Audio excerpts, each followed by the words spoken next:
Hello, everyone. I'm Stephen Bardo, Leadership Ambassador for the National Society of Leadership and Success.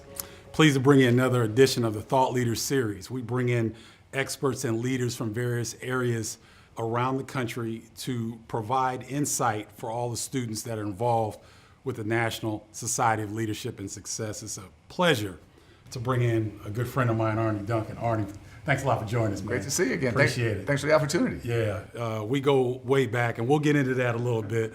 Arne, as you all may or may not know, was the former education secretary for the United States. So Arne doesn't come off as a big deal, but he's a big deal to us. So let me go right into it, man. Let's do a little chronological breakdown of your past. You're a Chicago native, played at lab school.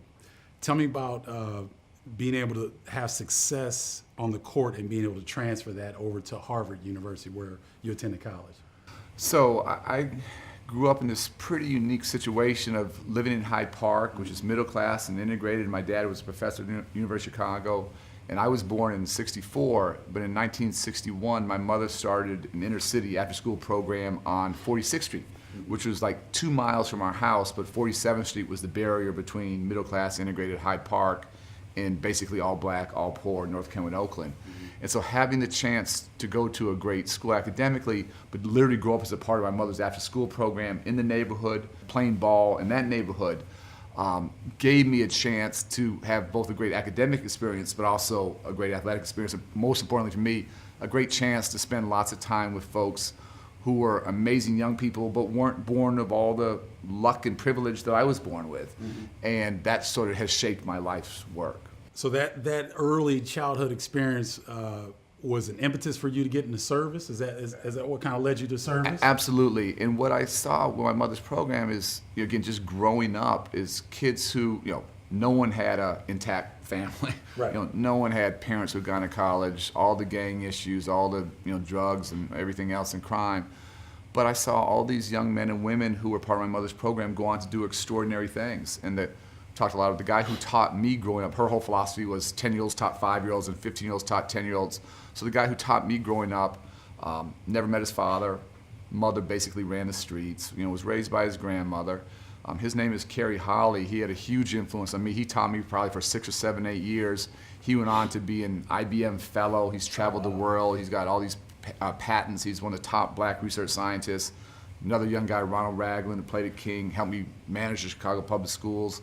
Michael Clark Duncan was went on to, sadly, very sadly died, very early, but was a, Hollywood star. Corky Lyons became a doctor, and this was, one little corner of 46 in Greenwood. And what I always thought, these kids had this amazing potential and talent, and I always thought, what about the kids who didn't have the chance to go to a program like my mother's? How much talent are we losing? And it doesn't matter where you start or what the background is, if we as adults have high expectations and love and support and stay with kids through good and bad times, they can do amazing things. And so that literally has shaped my life's work. Wow, I love that. So you go from lab and you have a successful academic and athletic career at University of Chicago Lab School. You chose Harvard and you get a chance to play professional basketball. Share that with us. So again, my dreams and passion were larger than my talent. And so once I made the team, had a decent career, my goal was to play professionally. And again, that's pretty non-traditional at a place like Harvard, and was not a All-American, didn't go to the Final Four, wasn't winning Big Ten championships like you guys. But that was my dream, and it's interesting, the assistant coach at Harvard was a guy named Tom Thibodeau, who went on to coach the Bulls and now just got the job with the Minnesota Timberwolves. But where, again, it probably wasn't quite rational, but he didn't tell me I was crazy. And so after my senior year, we worked extraordinarily hard. We're in the gym early in the morning, after school, late at night, and was lucky enough to be invited to the Boston Celtics camp, didn't make the team, and wasn't quite sure, was there a next step or not, or was that the end of the road? So that was a tough time. And then thankfully, my agent got a call from a team in Australia, and literally the other side of the world, never had occurred to me.